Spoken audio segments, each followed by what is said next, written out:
Study में। पिछले 2 हफ्ते हम लोग नहीं जुड़ पाए पढ़ने के लिए, but will continue from text 33 chapter 1 text number 5। Yes. आमयो यश्च भूतानां जायते येन सुव्रत तदेव रामयं द्रव्यम न पुनाति चिकित्सितम्। पढ़िए। हरे कृष्ण प्रभु जी। हाँ पढ़िए माता जी। हे ज्येष्ठ पुरुष, क्या भेषज भेषज विज्ञान की विधि से प्रयुक्त की गई कोई वस्तु उस रोग को ठीक नहीं कर देगी जिससे ही वह रोग उत्पन्न हुआ हो। तात्पर्य: कुशल चिकित्सक अपने रोगी की चिकित्सा अनुमान द्वारा करता है। अनुपान। सॉरी, अनुपान द्वारा करता है। उदाहरण, कभी कभी दूध के बने पदार्थ खाने से पेट गड़बड़ा जाता है, किंतु जब उसी दूध को दही में परिणत करके उसमें कुछ अन्य औषधियां मिला दी जाती है तो वह उस गड़बड़ी को दूर कर देता है। इसी प्रकार भौतिक जगत के ताप तंत्र को केवल भौतिक कार्यों से दूर नहीं किया जा सकता। ऐसे कार्यों को उसी तरह आध्यात्मिक बनाने की आवश्यकता है। जिस प्रकार पहले लोहे को अग्नि में तपाकर लाल कर दिया जाता है और तब अग्नि अपना कार्य करती है, इसी प्रकार किसी वस्तु की भौतिक अवधारणा तुरंत ही बदल जाती है यदि यदि हम उसे भगवान की सेवा में लगा देते हैं। बदल जाती है। आध्यात्मिक सफलता का यही रहस्य है। हमें न तो प्राकृतिक पर प्रभुत्व जताने का प्रयास करना चाहिए और न ही भौतिक वस्तुओं का परित्याग करना चाहिए। बुरे सौदे के सदुपयोग की सर्वश्रेष्ठ विधि यह है कि सारी की सारी वस्तुओं का उपयोग भगवान के लिए किया जाए। प्रत्येक वस्तु परमात्मा से उद्भूत है। वे अपनी अचित्य अचिंत्य शक्ति से आत्मा को पदार्थ में तथा पदार्थ को आत्मा में बदल सकते हैं। अतः भगवान की परमेच्छा से कोई भी तथाकथित भौतिक वस्तु तुरंत ही आध्यात्मिक शक्ति में बदल सकती है। ऐसे परिवर्तन के लिए आवश्यक शर्त यह है कि तथाकथित पदार्थ को आत्मा की सेवा में लगाया जाए। अपने भौतिक रोगों का उपचार करने तथा अपने आप को उस आध्यात्मिक स्तर तक उठाने के लिए जहाँ न दुख है, न शोक और न भय, यही एक मात्र उपाय है। इस प्रकार जब प्रत्येक वस्तु भगवान की सेवा में लगा दी जाती है तो हमें अनुभव होता है कि परब्रह्म के अलावा कुछ भी नहीं है। इस प्रकार सर्व खलिवदम ब्रह्म, यह वैदिक मंत्र चरितार्थ होता है। हरे कृष्ण। हाँ। यस। तो ये नारद मुनि व्यासदेव को यहाँ पर बता रहे हैं एक तरीका कि जो वस्तु आपके बंधन का कारण है वही वस्तु मुक्ति का भी कारण बन सकती है। तो एक सुंदर उदाहरण प्रभुपाद जी दे रहे हैं, जैसे अत्यधिक दूध का कोई अगर आप आइटम खा लेते हैं तो अपच हो जाता है पेट में दूध के अत्यधिक सेवन से, और उसको ठीक करने का उपाय जो है वही दूध को, उसका परिवर्तित रूप दही जो है उसको अगर पिया जाए तो वो दूध से हुए हुए अपच को ठीक कर सकता है। तो ये उदाहरण प्रॉपर समझा रहे इसलिए कि उसी प्रकार जब हम भौतिक कार्य में जुड़ते हैं तो भौतिक कार्य जो है वो बंधन का कारण है, और वही कार्य जब भगवान कृष्ण के लिए किया जाता है तो वो मुक्ति का कारण बन जाती है। कार्य सेम होगा लेकिन उसका जो परिवर्तित रूप, जैसे दूध दही बन चुका है उसका परिवर्तित रूप हो जाता है उसके पीछे भावना। तो अनेक उदाहरण हम इसमें देख सकते हैं और समझ सकते हैं। जिस प्रकार व्यक्ति अपने लिए बड़े बड़े घर बंगले बनाता है तो अगर उसकी वो भावना है कंस्ट्रक्शन की, भाई मुझे बड़ा कुछ बनाना है, तो वो अपनी उस इच्छा को भगवान की सेवा के लिए बड़ा मंदिर बना सकता है। कोई व्यक्ति अगर किताब लिखने की उसकी इच्छा है कि वो राइटर है, तो वो भगवान के लिए किताबें लिख सकता है। प्रभुपाद जी ने कितने सारे किताबें लिखे भगवान पर। कोई व्यक्ति अगर सुंदर गा सकता है तो भगवान के कीर्तन और भगवान के भजन गा सकता है।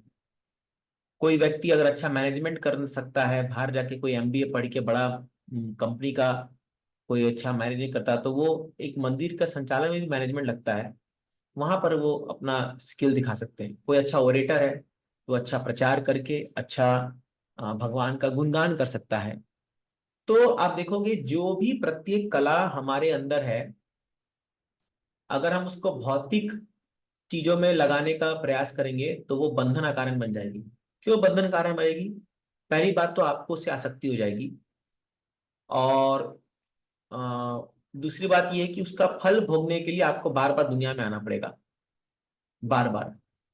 तो लेकिन वही चीज अगर हम भगवान की सेवा में लगा देंगे तो जो संतुष्टि मिलती है उस कार्य से, वो तो अलग है ही, लेकिन वो भक्ति योग कहलाती है, कर्म योग हम उसको कह सकते हैं। और वो हमारे इस संसार के जन्म मृत्यु के चक्कर से बाहर निकलने का कारण भी बन सकती है। तो जस्ट कृष्णा सेंटर पॉइंट होना चाहिए। तो प्रभा जी तात्पर्य में बता रहे हैं कि अ, भगवान की जो शक्तियां हैं वो इस प्रकार है कि जो मैटर है वो स्पिरिट बन सकता है, और स्पिरिट जो है वो मैटर बन सकता है। मतलब जो जड़ पदार्थ है वो चिन्मय हो सकती है, और जो चिन्मय पदार्थ है वो जड़ वस्तु बन सकती है। उदाहरणार्थ, जैसे आप देखिए जब हम भगवान के लिए शंख बजाते हैं, तो शंख जड़ पदार्थ है, लेकिन क्योंकि वो भगवान की सेवा में लग जाती है, हालांकि जो शंख है वो क्या है, वो एक जानवर का हड्डी कराया जाता है। लेकिन वही शंख जब भगवान के, वो जो स्नेल का वो घर रहता है, वो हड्डी कहलाता है उसको, जानवर का, वही शंख जब भगवान की सेवा में बजाया जाता है तो वो कितना पवित्र हो जाता है। आप सोचिए, उसको ऑल्टर में लाके हम रख सकते हैं। गाय का गोबर वो एक विष्ठा है, लेकिन क्योंकि जब वो यज्ञ में यूज होता है तो वो एक आध्यात्मिक रूप ले लेता है ना। और वही एक जिसकी चेतना भौतिक है, तो वो आध्यात्मिक चीज को भी भौतिक समझ सकता है। You can consider spiritual as material. For example, अगर मान लो अभी ये भगवत गीता है, ठीक है, तो ये आध्यात्मिक है। लेकिन जिस व्यक्ति की बुद्धि भौतिक है, वो इसको एक सामान्य ग्रंथ समझ कर, एक सामान्य बुक समझ करके इसका अवहेलना कर सकता है, अपमान कर सकता है। गुरु जो एक आध्यात्मिक व्यक्ति है, हाँ, लेकिन उसको एक साधारण पुरुष मान करके हम उसको एक भौतिक दृष्टि से कौन से देख सकते हैं, या विग्रह जो जो आध्यात्मिक है उसको हम अपने भौतिक चेतना के कारण भौतिक रूप से हम नजर में देख सकते हैं। तो everything depends on our consciousness, हमारी चेतना क्या है। तो ये जो कृष्णा कॉन्शियसनेस है, ये जो कृष्ण भावनामृत संघ है, ये उस चेतना को ही डेवलप करने की पद्धति है। It is cultivation of consciousness. चेतना, आप एक वस्तु को कैसे देखते हैं, और कुछ नहीं, इसमें बड़ा कुछ साइंस नहीं है, बस ये जो हमारी भौतिक चेतना है उससे हमें आध्यात्मिक चेतना में आनी है। तो जब हम इस इस संसार की वस्तुओं को अपने भोग से हटा करके भगवान की सेवा के तरफ में देखते हैं, तो हम अपनी चेतना बदल लेते हैं। मैं आपको इसका एक ज्वलंत उदाहरण देता हूं। तो मैं अभी प्रचार के लिए गया था जबलपुर तरफ, वहां पर मैंने एक लड़के, मैं क्लास दे रहा था। तो मैं क्लास में मैंने बहुत स्ट्रॉन्ग क्लास दिया था, यूथ लोग थे, तो उनको बता रहा था। मैं बता, देखो, तुम एक नौजवान लड़की को तुम जिस भाव से देखते हो, अगर मान लो तुम्हारी बहन को कोई उस भाव से देख रहा होगा तो तुम क्या करोगे? अगर मान लो तुमको पता चला कि तुम्हारी कोई बहन है, उसको कोई लड़का कॉलेज में इस भाव से देख रहा है, तो लोग कहने लगे प्रभु जी हम उसको मार देंगे, हम उसको, कई लोग बहुत गुस्सा में आके बोलते हैं काट देंगे, उसको गला काट देंगे, ये कर देंगे, वो कर देंगे। और जो स्वाभाविक है, और ऐसा आक्रोश आना स्वाभाविक भी है। तो मैं सोचा, जस्ट सोचो कि तुम जिस लड़की को उस भाव से देख रहे हो वो भी तो किसी की बहन है, या किसी भी स्त्री को तुम अगर ऐसे भाव से देख रहे हो तो वो भी किसी की बहन, किसी की बेटी, किसी की होने वाली माँ, या कोई भी रिश्ता तो है।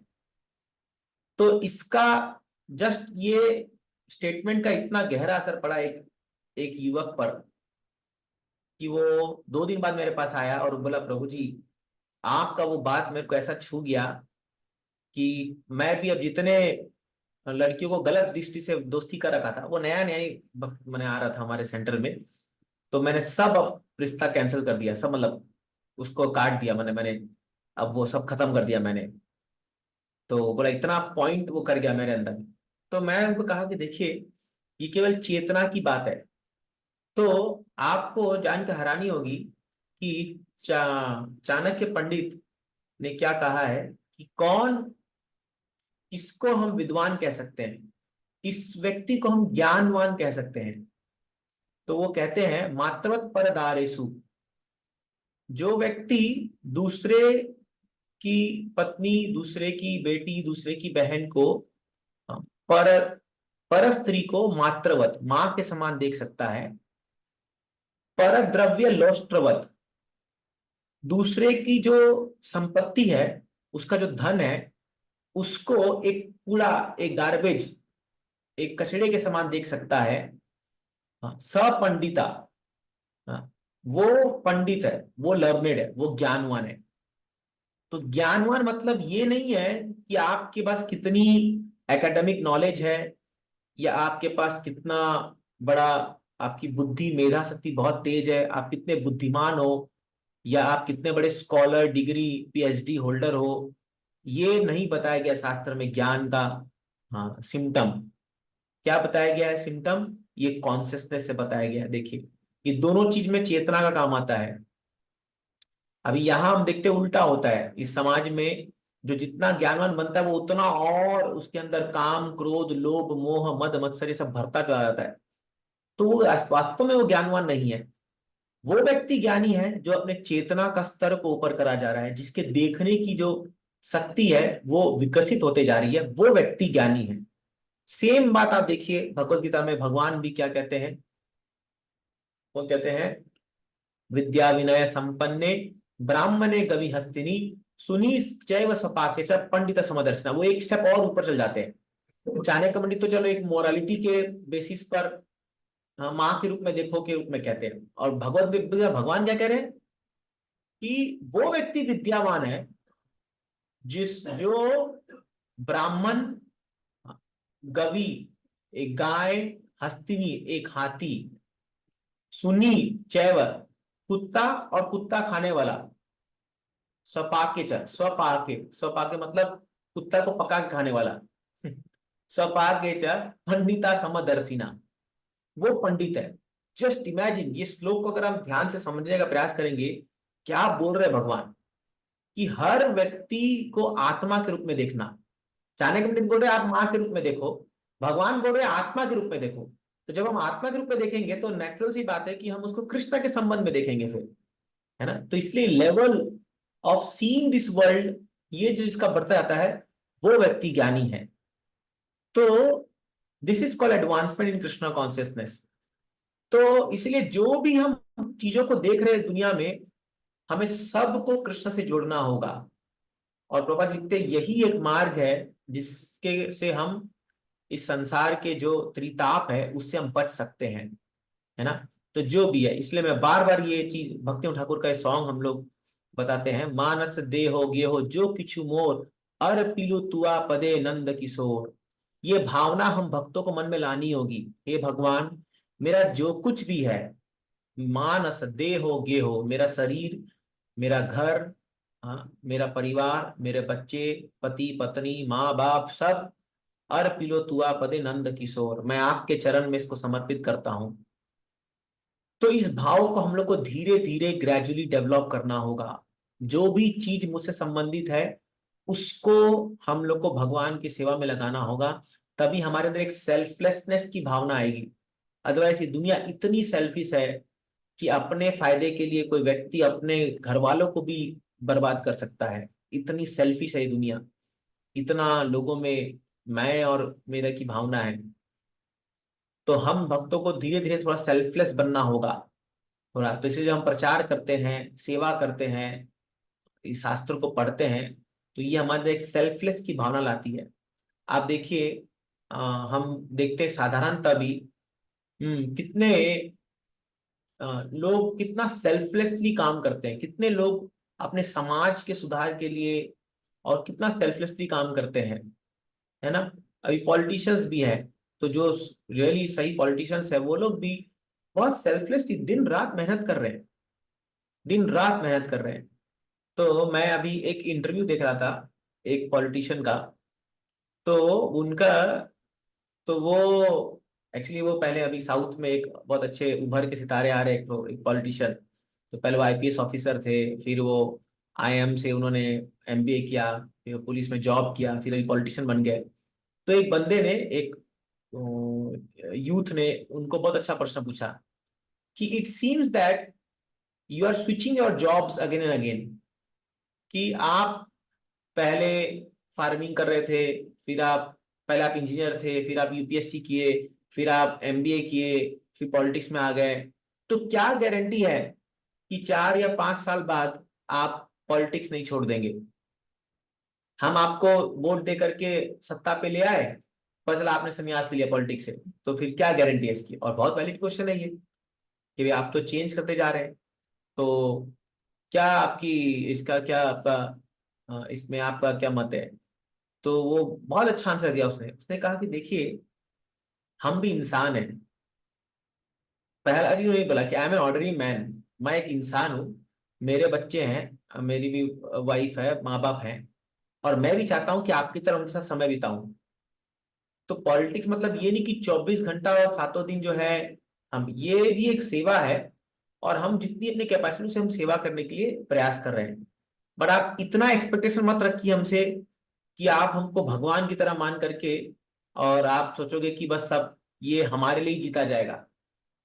तो don't expect too much selflessness. Yes, we are trying to serve as per our capacity, but इतना एक्सपेक्ट मत कीजिए। इतना ऑनेस्ट आंसर दिया कि सब लोग ताली बजाने लगे, बोले कि पहली बार एक पॉलिटिशियन से ऐसा आंसर सुनने को मिल रहा है कि हमसे गलती हो सकती है, और हम भी एक आम इंसान है। नहीं तो जनरली क्या होता है कि जब इस समाज में किसी नेता को देखा जाता है तो उसको एक, हम एक अलग हटके ही देखते हैं। इधर लोग देखते हैं बड़ा करप्ट होगा या पैसे वाला, या वो एक हटके उसको, मतलब एक साधारण व्यक्ति से अलग हटके देखा जाता है।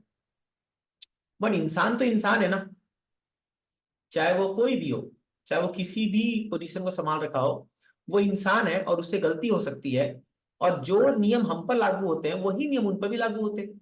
वो भी बीमार पड़ सकते हैं, वो भी, अब जैसे फॉर एग्जाम्पल, अभी मान लीजिए अगर हमारे गुरु महाराज है, तो कई बार हम देखते हैं ऐसा कि भक्तों को लगता है कि ये तो गुरु है, इनको तो कुछ नहीं होना चाहिए, ये बीमार नहीं पड़ सकते, या ये तो बस सुबह 4 से लेकर के पूरा बस रात दिन 24 घंटा खाली लगे रहे, ये इनको क्या हो सकता है, ये तो गुरु है, अरे ये तो ब्रह्मचारी है, इसको क्या हो सकता है? अरे वो भी इंसान है भाई, उसका भी शरीर थकता है, उसका भी बीमारी हो सकती है, उसका भी कभी मन खराब हो सकता है जैसे आपका हो सकता है।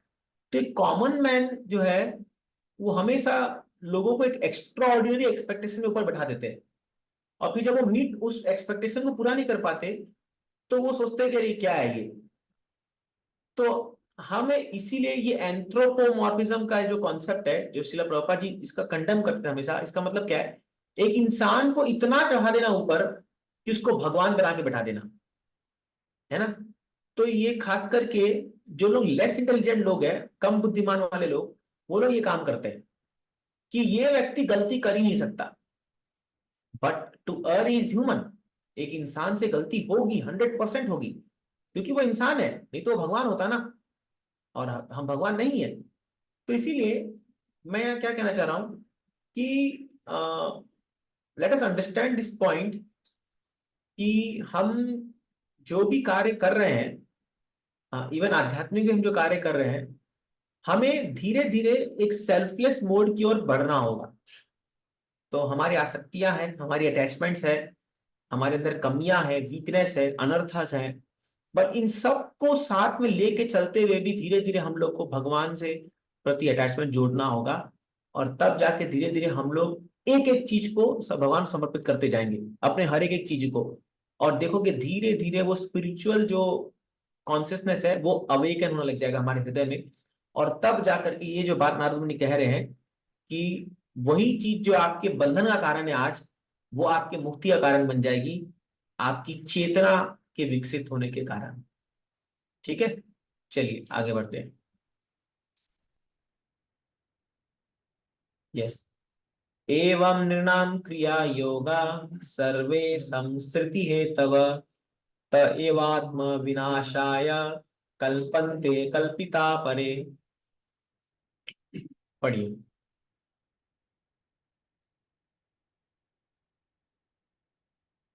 हरे कृष्णा प्रभु जी। हाँ, पढ़ो अमर अ, भाई। इस प्र, इस प्रकार जब मनुष्य के सारे कार्यकलाप भगवान की सेवा में समर्पित होते हैं तो वही सारे कर्म जो उसके साक्षात बंधन के कारण होते हैं कर्म रूपी वृक्ष की विनाशकर्ता बन जाते हैं।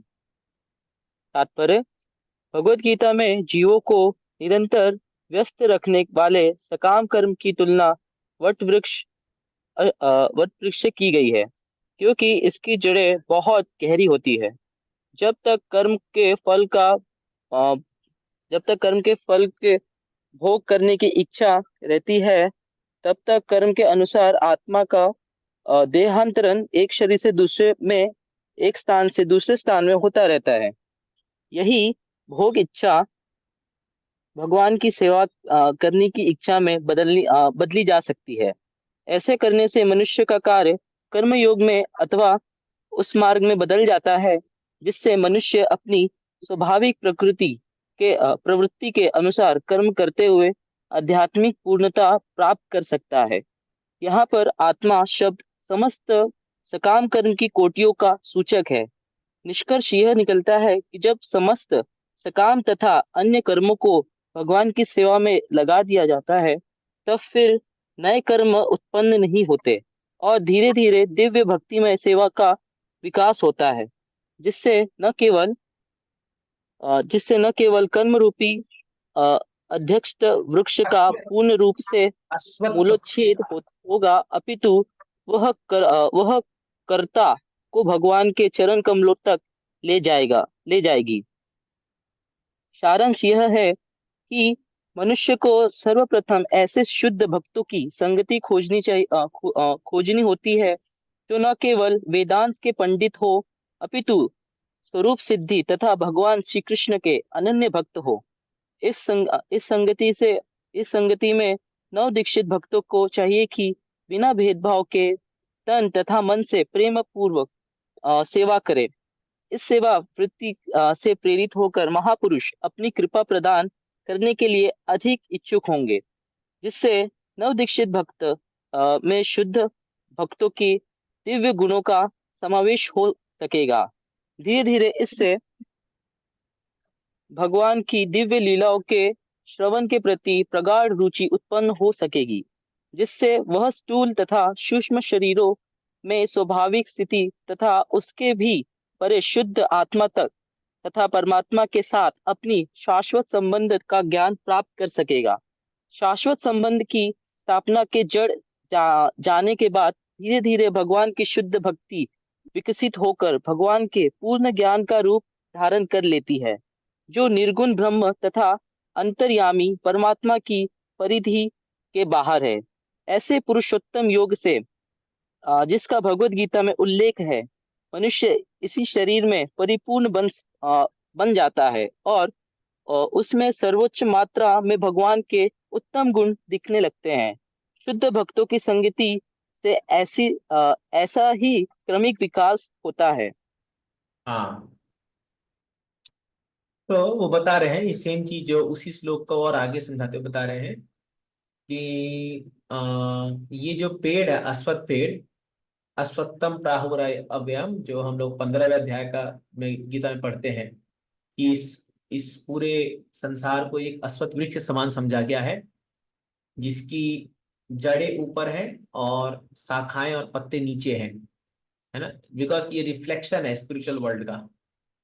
तो यहाँ पर प्रभुपा जी बता रहे हैं कि जब तक एक व्यक्ति के अंदर अपने कर्म के फल को भोगने की इच्छा बनी रहेगी, तब तक उसको अलग अलग शरीर धारण करना पड़ेगा। तो क्योंकि हमें जो शरीर मिलता है, वो शरीर जो हमारे पूर्व जन्म के कर्म है उसके फल को भोगने के हिसाब से बनाया गया है हर व्यक्ति का। और इनफैक्ट प्रभा जी बोल रहे थे कि आप भौतिक शरीर, आपके पास भौतिक शरीर है, दैट मीन्स हमने कोई ना कोई तो पाप कर्म किया है जिसका फल हम भोग रहे हैं। जो कोई कर, अब पाप या पुण्य जो भी हो, कर्म फल भोगना पड़ेगा। तो ये शरीर से छुटकारा तभी पॉसिबल है जब कर्म का जो साइकिल है वो ब्लॉक हो जाएगा, वो बंद हो जाएगा, वो खत्म हो जाएगा। तो अभी प्रॉब्लम क्या है कि समाज में लोग और कर्म करते जा रहे हैं। जैसे मान लो एक व्यक्ति है, हाँ, जिसके पास अभी एक दुकान है, कुछ पैसा कमा रहा है, वो और एक दुकान खोलता है, तो वो और बिजी हो जाता है और फंसता है ना वो। फिर जैसे मान लो एक दुकान में उसको 4 घंटा देना पड़ रहा था, अभी दूसरा खोल दिया तो और 4 घंटा देना पड़ेगा वहां पर, या 5-6 घंटा देना पड़ेगा। तो उसको लग रहा है कि मैं बहुत पैसा कमा रहा हूँ, मैं बहुत खुश हो रहा हूँ, मैं बहुत धनी बनता जा रहा हूँ। बट अगर आप शास्त्र की दृष्टि से देखेंगे तो वो तो और कॉम्प्लेक्स, वो तो और फंसता जा रहा है, क्योंकि उसका समय जो कि वो भक्ति में दे सकता था, वो और फंस गया उस चीज को करके। तो इसीलिए आपका इसका मतलब ये नहीं कि कुछ नहीं करना है, कर्म करना है, लेकिन कितना करना है, और ये एक क्वेश्चन मार्क है, ये हम लोग को अपने आप में डिसाइड करना पड़ेगा। तो क्योंकि जो जो कर्म हम फ्रेश करते जाएंगे उसका फल भोगने के लिए फिर दोबारा आना पड़ेगा संसार में। Every time we have to keep coming by this. तो अब ठीक है, तो फ्रेश कर्म नहीं करना तो फिर क्या करें? तो एटलीस्ट अब से जो अब तक हो गया वो तो हो गया। अब से अगर हम भक्ति को दृढ़ता से पकड़ लेंगे और सारे कर्म को भगवान की सेवा में अर्पित करने लग जाएंगे, तो नया कर्म जनरेट नहीं हो रहा। तो नया कर्म जो होने वाला है वो तो ब्लॉक हो गया, वो अब नहीं, हम और कोई कर्म संचय नहीं कर रहे, जिसको हम अकर्म भी कहते हैं। कर्म, विकर्म, अकर्म। तो कर्म मतलब पाप और पुण्य, विकर्म मतलब सिंफुल काम जिससे जो नहीं करना चाहिए, और अकर्म मतलब जिसका कोई रिएक्शन नहीं आता। तो भक्ति को अकर्म कहा गया है। तो जो लोग भी भक्ति में जुड़े रहते हैं वो अकर्म है, उनको कोई रिएक्शन नहीं आता उसका, भक्ति के किए हुए कार्यों का। लेकिन जो पूर्व जन्म में जो किए हुए कार्य ऑलरेडी इसका संचित हमारे सिर पे अभी है, उन लोग उसका क्या? तो उसके लिए कहा गया है कर्मानि निर्दहति किंतु च भक्ति भाजम। कोई व्यक्ति दृढ़ता से भक्ति करता है तो जो उसके पूर्व संचित कर्म है वो निर्दहति, उसको जला के भस्म कर दिया जाता है। भगवान ये काम कर सकते हैं, वो पूरा भस्म हो जाएगा उसका कर्म, जो संचित कर्म है। तो इसीलिए एक व्यक्ति को इंटेलिजेंटली, इसलिए हम कहते हैं ना, कृष्ण वर्णम तुषा कृष्णम सांगो पांग पार्षदम यज्ञ संकीर्तन प्राय यजंती सुमेधसा। यजंती, यजंती मतलब यज्ञ करना, हाँ, पूजा करना, वर्शिप करना, सुमेधसा। तो एक बुद्धिमान व्यक्ति है जो श्री चैतन्य महाप्रभु के अवतार जो अपने पार्षदगण के साथ लिए हैं, उनको हरिनाम संकीर्तन से उनकी पूजा करता है, उनका उनका यज्ञ, ये नाम संकीर्तन संकीर्तन यज्ञ करता है। तो only intelligent person can do that, जिसको एक बुद्धि है।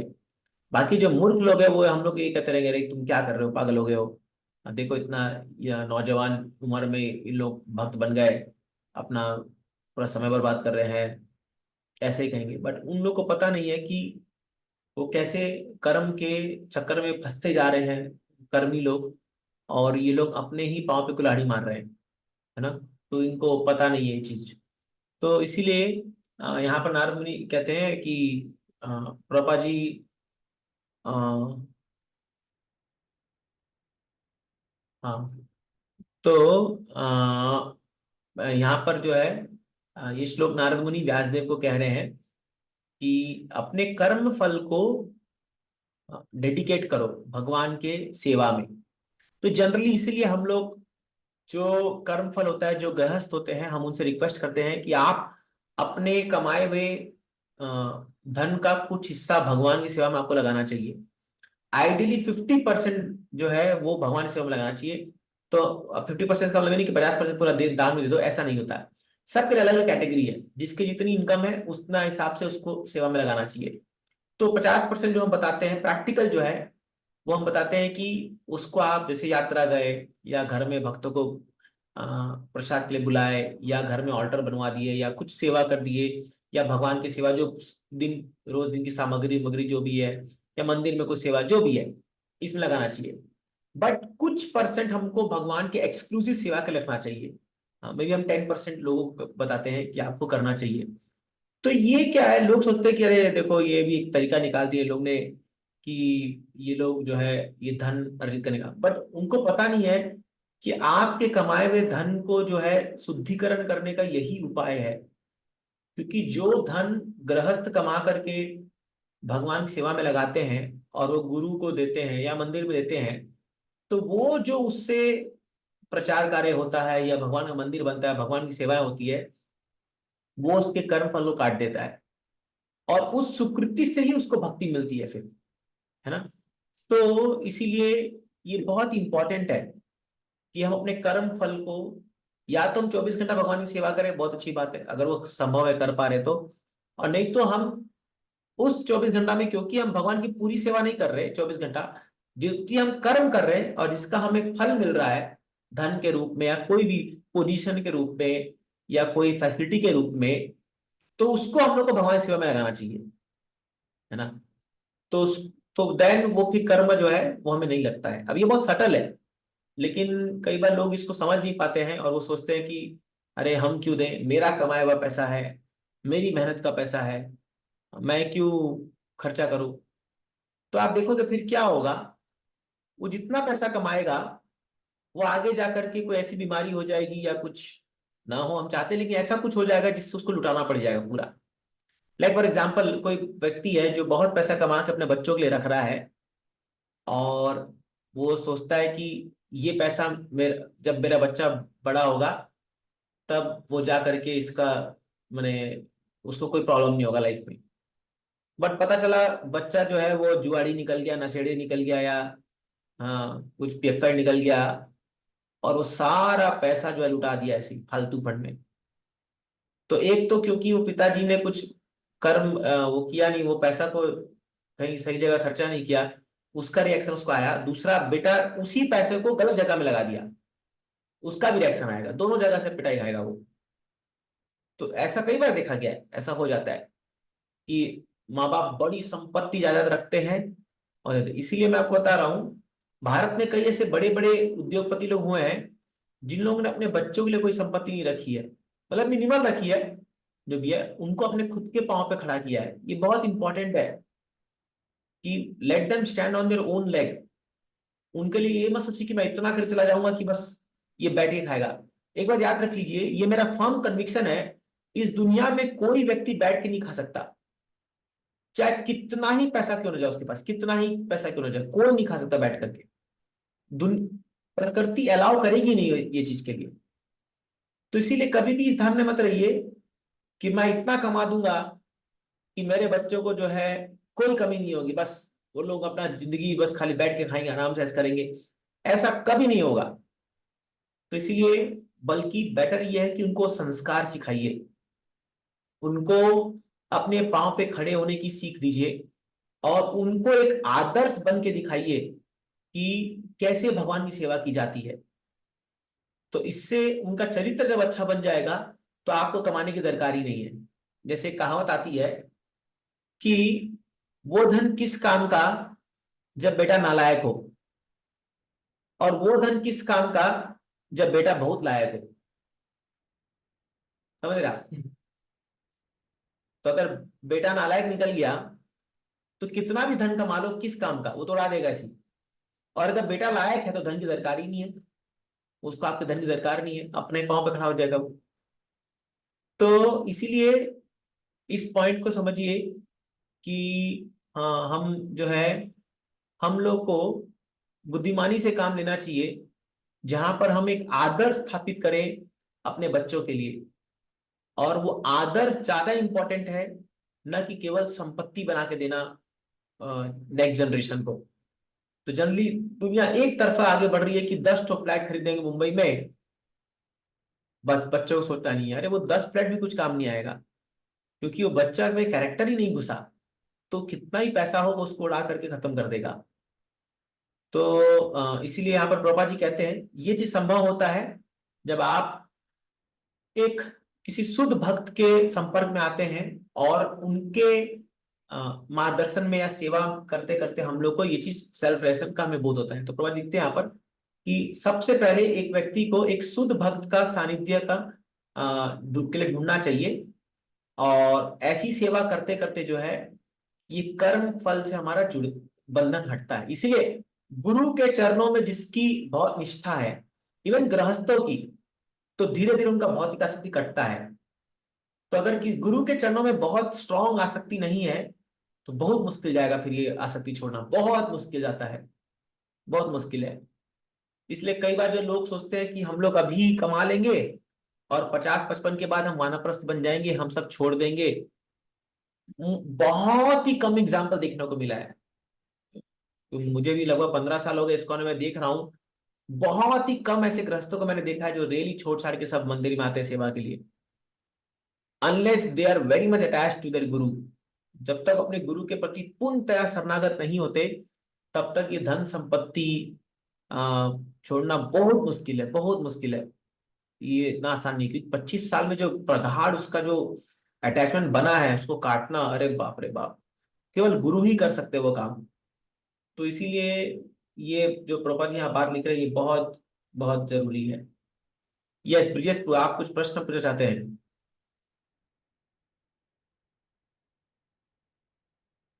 हरे कृष्णा, कोई प्रश्न है किसी का?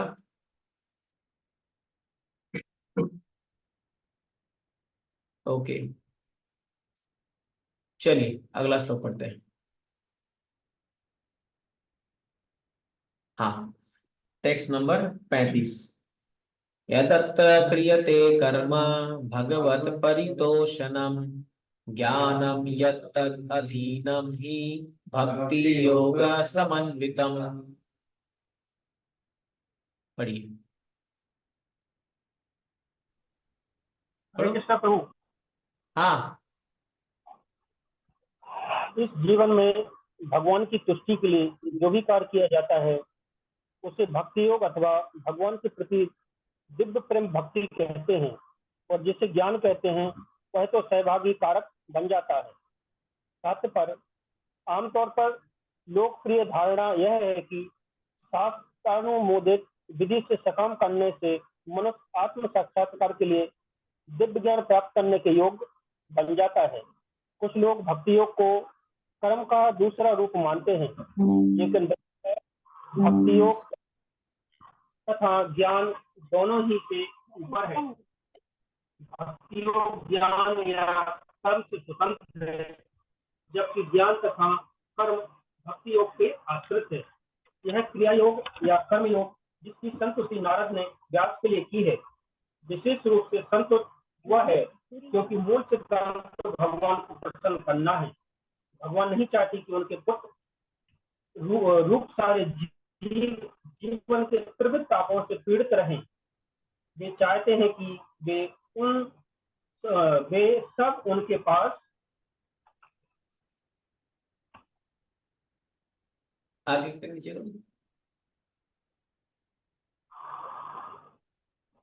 आकर साथ साथ रहें।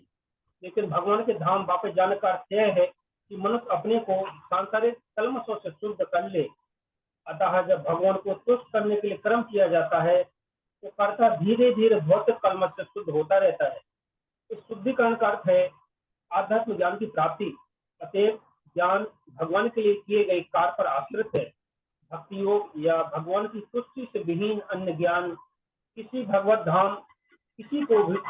भगवत धाम नहीं पहुंचा सकता, जिसका अर्थ यह हुआ कि वह मोक्ष भी नहीं दिला सकता, जैसा कि श्लोक में व्याख्या की जा चुकी है।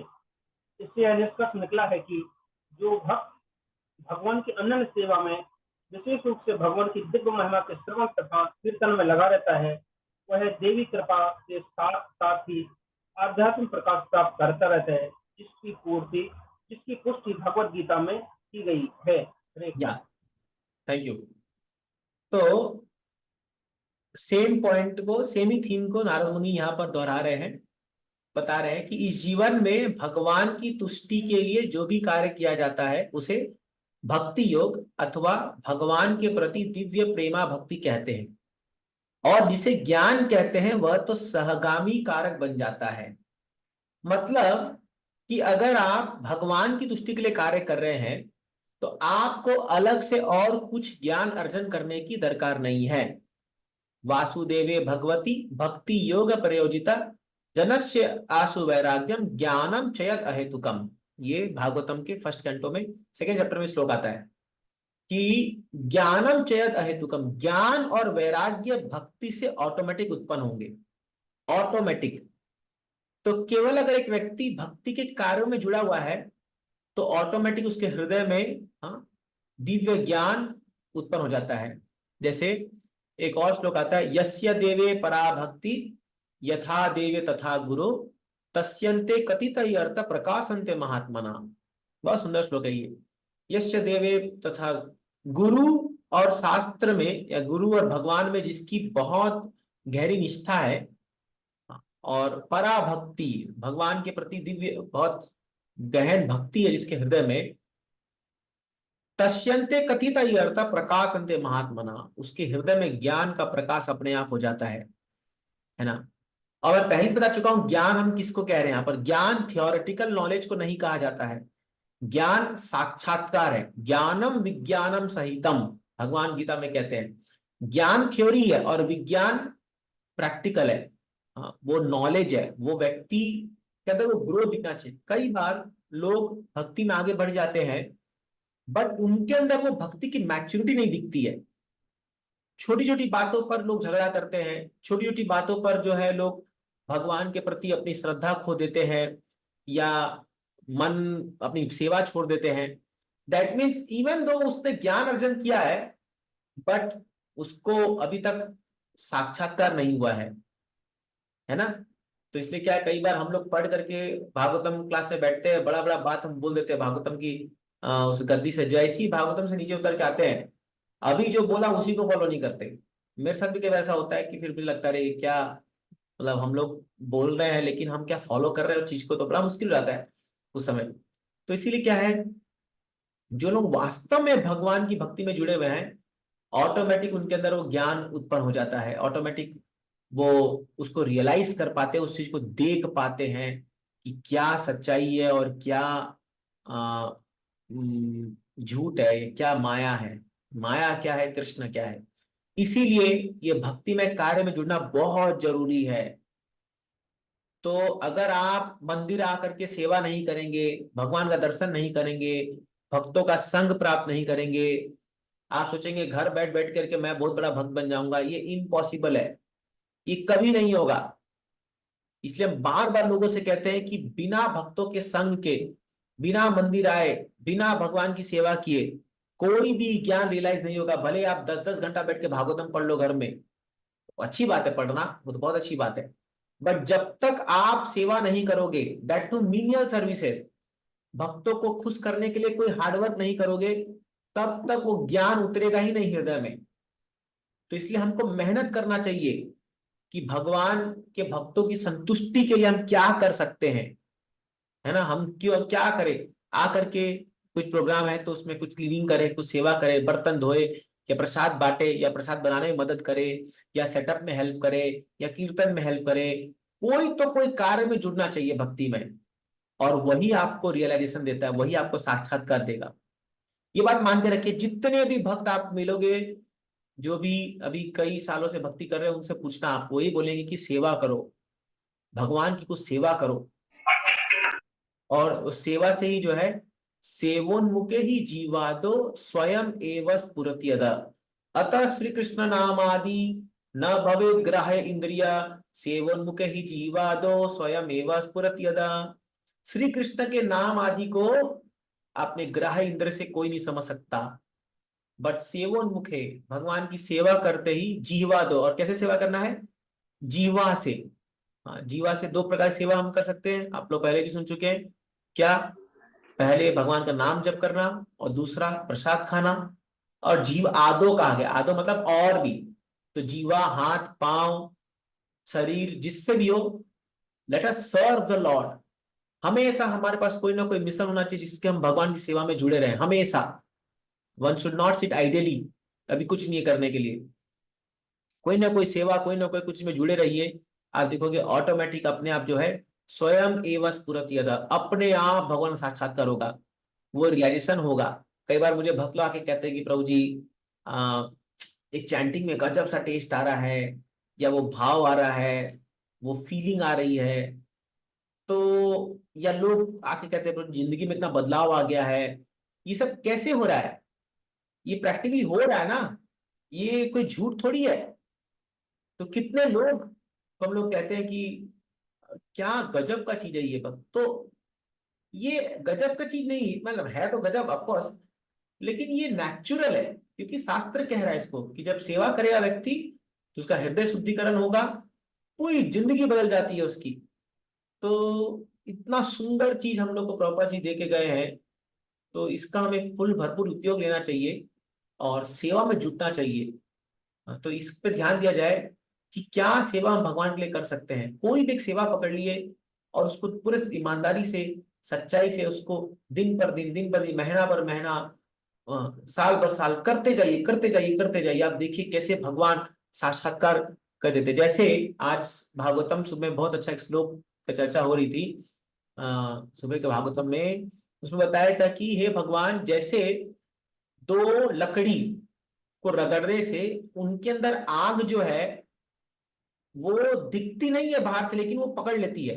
पहले जमाने में कोई ये मैचस्टिक नहीं था, कोई ऐसा अगरबत्ती या सॉरी माचिस ये सब नहीं था।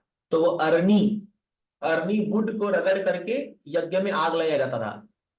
तो आप देखिए, एक पेड़ का जो डंडा है या पेड़ है, उसके अंदर सूखे, उसके अंदर आग मौजूद है लकड़ी के ढेले में, लेकिन उसको रगड़ने से वो निकल के आता है। जैसे दूध के अंदर मक्खन मौजूद है, बट दिखता थोड़ी है बाहर, लेकिन बिलोने से बाहर निकल के आता है। तो उसी प्रकार इन भक्तिमय कार्यों में भगवान का दिव्य नाम रूप गुण लीला, भगवान की दिव्यता सब विराजमान है, बट वो कार्य में जुड़ने से वो बाहर निकल के आ जाता है, हमारे हृदय से वो प्रकट होकर आ जाता है। तो जुड़ना पड़ेगा इन कार्यों में, इन एक्टिविटीज में जो प्रभुपाद जी हमको दे के गए हैं। प्रचार करो, भगवत विग्रह की सेवा करो, मंगल आरती करो, कीर्तन करो, गीता भागवत पढ़ो, प्रसाद वितरण करो, प्रसाद खाओ, मंदिर में सेवा करो। यही सब चीज करते करते करते करते भगवान की जो वो शुद्ध भक्ति है, वो प्रेमा भक्ति उजागर हो जाती है। और यही लोगों ने किया है, हमारे गोस्वामी लोग ने यही किया है, हमारे आचार्यों ने यही किया है, और हम सबको भी यही फॉलो करना है, और कुछ नया चीज इन्वेंट नहीं करना है। हाँ, इसके अलग अलग रूप हो सकते हैं, कोई किसी रूप से करता है, कोई किसी रूप से करता है, बट करना वही है, कृष्ण को प्रसन्न करना है हम लोग को। और तो यही करते करते जो है, नारद मुनि यहाँ बता रहे व्यासदेव को कि व्यासदेव, अपने समस्त कर्मों को भगवान की सेवा में लगाइए। सिंपली अगर आप न कुछ नहीं भी कर पाते तो ये सोचिए, हे भगवान, आज जो ये मैं कार्य कर रहा हूँ वो मैं आपकी प्रसन्नता के लिए कर रहा हूँ। मानस देहो गेहो जो किछु मोर, अर्पिलो तू अपने अंदर किशोर। और देखिए फिर कैसे चमत्कारिक हमारे अंदर जो है वो बदलाव आएगा भगवान की कृपा से। ठीक है, तो हमने 3 श्लोक पर चर्चा करी, आज हम यही अभी रोकेंगे। अभी समय कुछ प्रश्न उत्तर का देंगे, 10 मिनट। किसी को कुछ प्रश्न पूछना है या कुछ कमेंट आपको देना है तो आप बता सकते हैं।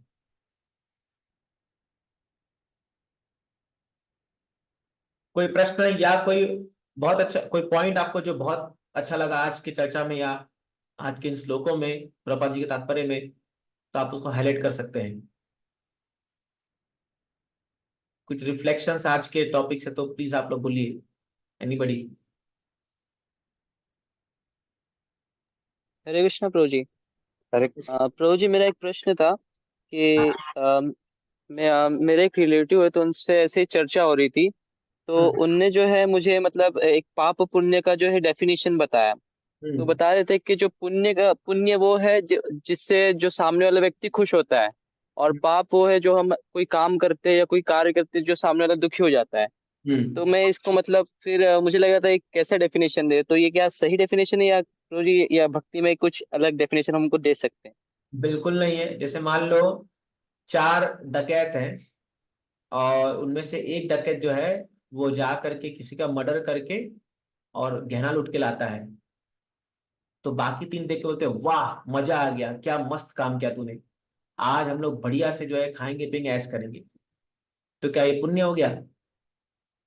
क्योंकि वो तो खुश हो गए तीन लोग। कोई बोलेगा कि अरे मेरे मेरे घर में जो है मुझे मेरे माँ बाप खुश करना है, तो क्या करूंगा खुश करने के लिए? बाहर जा करके चोरी करके पैसा कमा के पैसा लेके आता हूँ। तो किसी व्यक्ति के खुशी या दुखी से पाप पुण्य का फैसला नहीं होता है। पाप पुण्य का फैसला होता है जो शास्त्र में वर्णित कार्य है वो उनको सीधी सी बात है। यह शास्त्र विधि उत्सृज्य वर्तते काम कारता। शास्त्र के आधार पर किया हुआ कार्य पुण्य है, और शास्त्र के विरुद्ध किया हुआ कार्य पाप है। As simple as that. तो शास्त्र क्या कहता है? जो चार चीज मना करता है करने के लिए वो पाप है।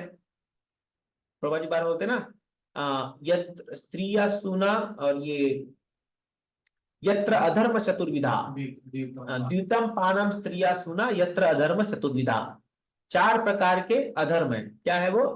गई गैम्बलिंग, इंटॉक्सिकेशन, इलिसिट सेक्स, और इन मिटेटिंग। द्यूतम पानम स्त्रिया सुना, ये चार चीज अधर्म है। तो सिंपली ये पाप है। और पुण्य में क्या है? सिनुताम स्व कथा कृष्णा पुण्य श्रवण कीर्तना। भगवान के कथाओं का श्रवण करना, कीर्तन करना, ये पुण्य है। तो इसीलिए पाप और पुण्य जो है वो शास्त्र निर्धारित करता है। किसी के खुशी या दुख होने से वो पाप पुण्य निर्धारित नहीं होता, क्योंकि वो रिलेटिव है। एक व्यक्ति के दुख दूसरे का सुख का कारण बन सकता है, और एक का सुख दूसरे का दुख बन सकता है ना? तो फिर कैसे डिफाइन करोगे पाप की पुण्य? ठीक है। जी bro ji, thank you so much bro ji. Hare Krishna प्रभु जी। हाँ आ, बोलिए। दंडवत प्रणाम प्रभु जी। आज की चर्चा में सबसे ज्यादा भावने मतलब मुझे जो चीज भाव गई है वो ये है कि आ, मतलब जो भी सत्य है आज सुनते हुए थोड़ा सा मतलब मन को लगा है वो कि जो कोई कितना भी कमा ले अगले आगे आने वाली पीढ़ी के लिए वो बैठ के खाने वाली है ही नहीं है। या तो वो ज्यादा के पीछे भागेगी या बर्बाद हो जाएगी। इससे अच्छा हाँ, ये है कि अपने जरूरत के लिए जाइए, उतना कमाइए और भगवान की सेवा में लग जाइए। तो ये बहुत अच्छी चीज आपने आज बता दी है। हरे कृष्ण प्रभु, दंडवत प्रणाम। तो ये चीजें हैं। और एक्चुअली क्या है कि ये सब मिथ्या भावना है, जिससे हम लोग सोचते हैं कि जो लोग, क्योंकि आज जल्दी देखा भी गया ऐसा चीजें। आप देखिए बड़े बड़े लोग जो करोड़ों करोड़ कमा के छोड़ के गए, लेकिन जिनके संतान नालायक निकल गया, मतलब कैरेक्टर नहीं रह गया, सब बर्बाद कर चुके हैं लोग, पूरा बर्बाद करके खा पी गए। क्योंकि धन का ऐसा ही है। तो इसीलिए क्या है कि हम लोग को इस संसार के बहाव में आके नहीं भाग जाना चाहिए। We have to be. इसका मतलब ये नहीं कमाना नहीं है, कमाना तो है ही, क्योंकि उसके बिना घर कैसे चलेगा। लेकिन अ, क्या चीज नित्य है और क्या चीज अनित्य है उसको जान के फिर कार्य करना चाहिए। तो अच्छी बात है। Okay. Anybody else? Hare Krishna प्रभु जी, हाँ, दंडवत प्रणाम। बोलिए बावन प्रभु।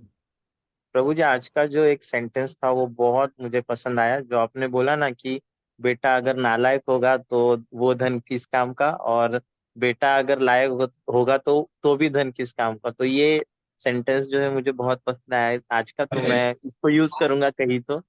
और यस। नेक्स्ट आपने और एक बताया कि हम कितना भी भागवतम या कितना भी शास्त्र घर पे बैठ के अगर पढ़ेंगे तो उसका कुछ मीन नहीं है, जब तक कि हम कुछ छोटी सी छोटी सेवा अगर मंदिर में आके नहीं करेंगे या फिर भक्तों का एसोसिएशन नहीं लेंगे, तो तब तक हमें उसका साक्षात्कार नहीं होगा। मतलब हम किताबी नॉलेज तो ले लेंगे लेकिन प्रैक्टिकल नॉलेज कुछ भी नहीं रहेगा।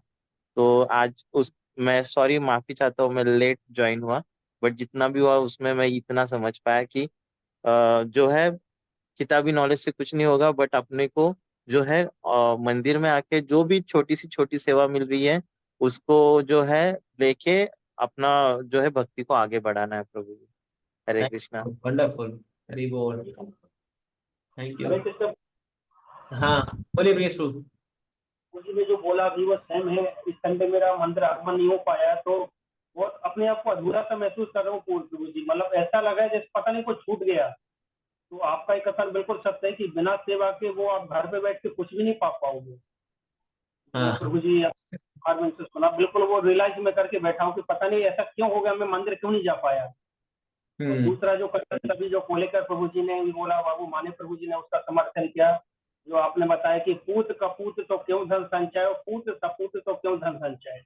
तो दो करेक्ट। में संचय व्यर्थ है। शायद तो ये कुछ लोग मैंने आपसे ही सुना था प्रभु जी, आप ये बता रहे थे मुझे, तो याद आया। थैंक यू, आपने ही बताया था ये मुझे, ये श्लोक। जी जी थैंक यू सो मच। हरे कृष्णा। हरे कृष्णा प्रभु जी, दंडवत प्रणाम। हाँ बोलिए माता जी। प्रभु जी, आपने जो आज बताया कि हम दिन भर कर्म करते हैं, तो कर्म के बंधन से हमें दूर होना है, तो हमें कुछ ना कुछ लक्ष्मी सेवा में देना चाहिए। और भी इसमें पॉइंट्स आपने बहुत अच्छे बताए, क्योंकि सेंटर में संडे संडे हमेशा नए डिवोटीज आते रहते हैं। तो हम अगर डायरेक्टली सुदामा सेवा के लिए बोलते हैं तो वो एक पॉजिटिव वे में उसको नहीं लेते हैं कई बार। तो ये सारे पॉइंट्स एक्सप्लेन करके हम उनको समझा सकते हैं कि हम अगर ये सेवा करते रहें तो ही हम भक्ति में आगे बढ़ सकते हैं, या कर्म के बंधन से छूट कर ही हम भक्ति कर यस सकते यस। हैं। ये एक्चुअली सेवा क्या है, समाज में लोग सोचते हैं कि साधु जो है, मतलब ये लोग एक पैरासाइट के समान हो गए हैं और ये बोझ हैं और इन लोग को हम पाल रहे हैं, ऐसा कई बार लोग सोचते हैं। ऐसा लोग बता देखते भी हैं हम लोग को इस तरह से। लेकिन उनको ये पता नहीं है कि अरे भाई, वो साधु के वजह से तुम, मैंने तुम्हारा जीवन को, तुम्हारे कर्मों को वो काट काट रहे हैं, मतलब आपको डायरेक्शन दे करके या ज्ञान दे करके, मतलब गुरु हमारे कर्मों को काटते हैं वास्तव में। तो उनका प्रेजेंस कितना इंपॉर्टेंट है। तो ये जब तक एक समाज में सही तरीका का ज्ञान नहीं होगा तब तक वो लोग समझ नहीं पाते हैं। वो ये ना, भौतिक चीज को लोग इधर आध्यात्मिक देखते हैं और आध्यात्मिक चीज को भौतिक देखते हैं, है ना। लाइक फॉर एग्जाम्पल है, आपको एक अच्छा एग्जाम्पल देता हूँ। अभी मान लीजिए क्लास में जब हम लोग थे, जब हम लोग पढ़ते थे कॉलेज वॉलेज में, तो वहां पर अभी आप देखो क्लास में कोई एक लड़की है, अगर वो अपना रुमाल गिर दे, मान लो जानबूझ करके या कैसे भी गिर गया, तो कुछ जो छिछोरे टाइप के लड़के होते हैं जो थोड़ा सा हीरो बनने के लिए, वो उस रुमाल को पकड़ने के लिए कितना, मतलब उसको कितना संभाल के रखते हैं कि कल मैं उसको दूंगा। आपने देखा होगा, मुझे जल्दी याद आ गया। बट उसमें क्या है रुमाल में, उसके शरीर का पूरा गंदगी है, नाक का उसका पूरा जो है, लेकिन उसको कितना दिव्य लगता है उसको, वो चीजें है, वो पूरा भौतिक, पूरा मतलब एकदम कचरा है वो, लेकिन उसको कितना भौतिक आध्यात्मिक लगता है। क्यों? उसकी चेतना में जो है काम फंसा फंसा पड़ा है। तो यही चीज है कि जब तक चेतना शुद्ध नहीं होगी तब तक जो पवित्र चीजें पवित्र नजर नहीं आएगी, और अपवित्र चीजें जो है वो पवित्र नजर आएगी। ये सब चेतना का खेल है। तो ये आध्यात्मिक सत्संग से ये चेतना विकसित होती है हमारी, ये बहुत इंपॉर्टेंट है इसमें। जी। ओके फाइन, एनीथिंग एल्स, किसी और कुछ कहना है? Okay thank you. सो मैं आप सबसे रिक्वेस्ट करता हूँ कि सैटरडे संडे, हमारा सैटरडे भी पनवेल में भगवद गीता का कोर्स चल रहा है। हम लोग 2.1 से 3 कर लिया और ये बहुत अच्छे क्लासेस हो रहे हैं भगवान की कृपा से। हम पूरा गीता को स्टडी कर रहे हैं और उसका सामाजिक रेलेवेंस भी हम लोग वहां पर उसको चर्चा कर रहे हैं। तो जो लोग पनवेल आ सकते हैं शनिवार को, आप लोग आ सकते हैं। अगर पनवेल है तो एटलीस्ट संडे को शाम को आपको आना चाहिए मंदिर। हमारा फोक प्रोग्राम यहाँ पर रेगुलरली हो रहा है हर संडे शाम को, और अब अलग अलग स्पीकर अच्छा अच्छा क्लास दे रहे हैं। हाँ, जीजा पर क्लास दिया, सुनील सिंह ने क्लास दिया, आगे भी और स्पीकर्स क्लास देंगे। तो आप लोग जो है प्लीज उसका फायदा उठाइए। मंदिर जरूर आना है हफ्ते में एक दिन, ये नियम है। ये प्रभुपाद जी ने नियम बनाया है खासकर गृहस्थों के लिए, और ये बहुत इंपॉर्टेंट है सभी के लिए। तो प्लीज इसको ध्यान रखिए। Thank you. हरे कृष्णा। श्रील प्रभुपाद की जय।